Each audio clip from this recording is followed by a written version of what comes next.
The other day, Omar Vizquel passed Luis Aparicio to become the all-time leader in games played by a shortstop, and seeing as how this is going to bring up the is Omar Vizquel a Hall of Famer debate yet again, it happens annually it seems at this point, I figured why not throw out my take on it. Of course, Vizquel played for the Mariners for his first 5 years, and that just happens to coincide with the first few years that I started watching baseball. So with Omar, there is a nostalgia factor involved with me.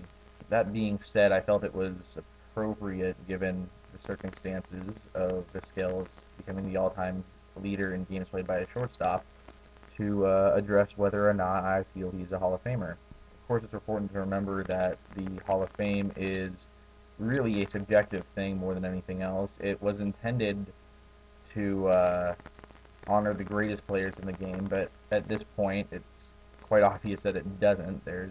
Well, it hasn't really since almost the first year it was created. I mean, I'd say since the early 40s, but that's a story for another day.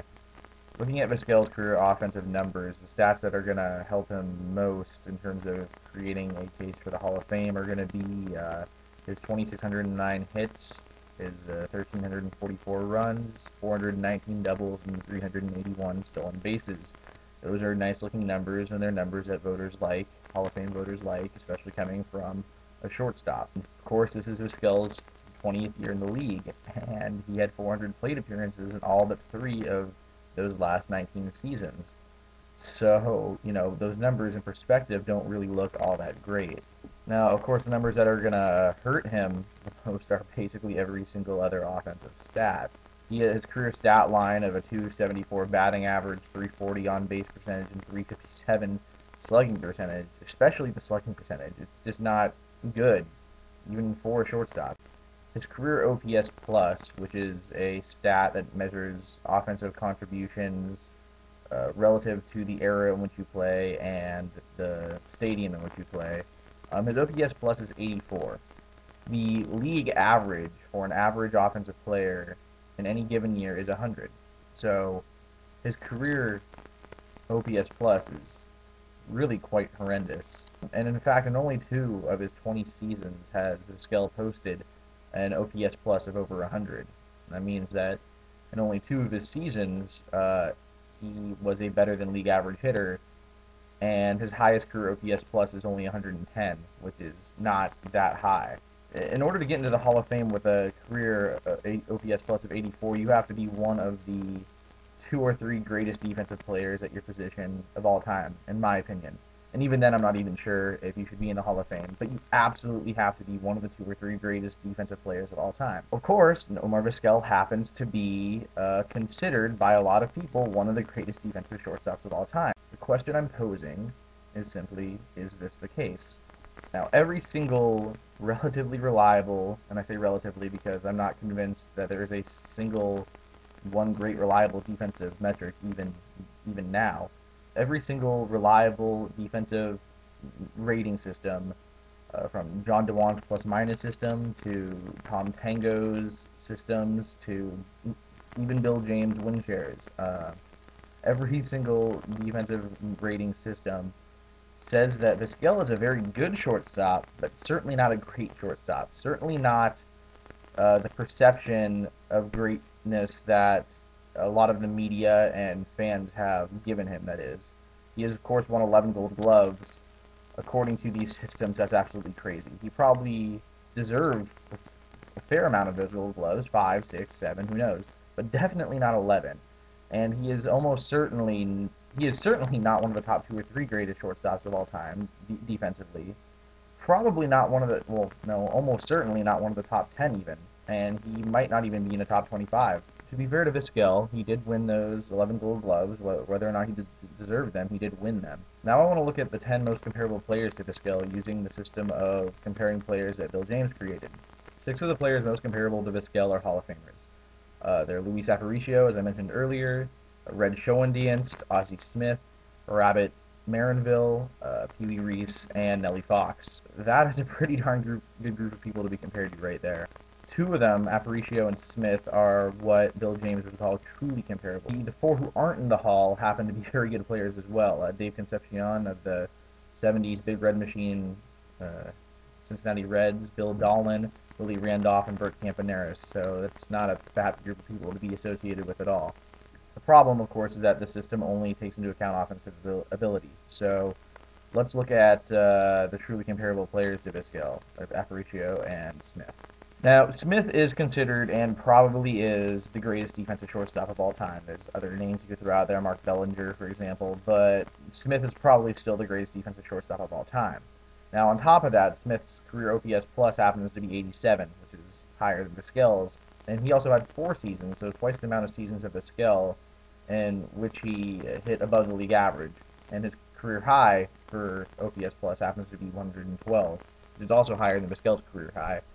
Vizquel and Smith are comparable, but Smith is better in nearly every single aspect of the game. So while they are comparable, Smith is the superior player.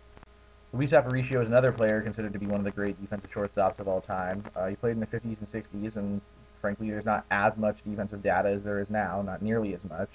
So it's hard to say that with any certainty, with any absolute certainty, but all the reliable information that is out there says that Aparicio is indeed one of the great shortstops of all time, and more than likely far better than Vizquel. Offensively, Aparicio is actually, well, based on OPS plus, he is slightly worse. Aparicio has an 82 OPS plus, Vizquel has an 84 OPS plus. However, Aparicio stole 125 more bases than Vizquel, while getting caught 16 fewer times. When you take that into account, it more than negates the advantage that Vizquel apparently has an OPS plus. Aparicio, in my opinion, is, although again comparable to Vizquel, clearly a better player than Vizquel.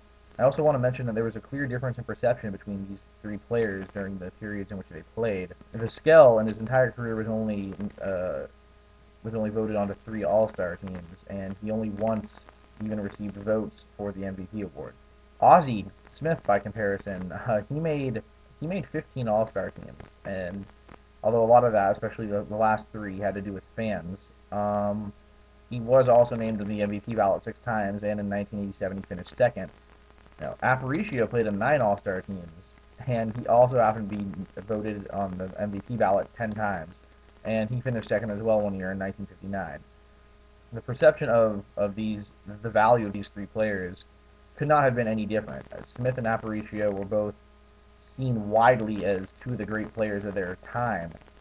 Vizquel, no, was not even considered one of the great shortstops of his league. A quick run through the other comparable players and why I didn't really go into depth with them.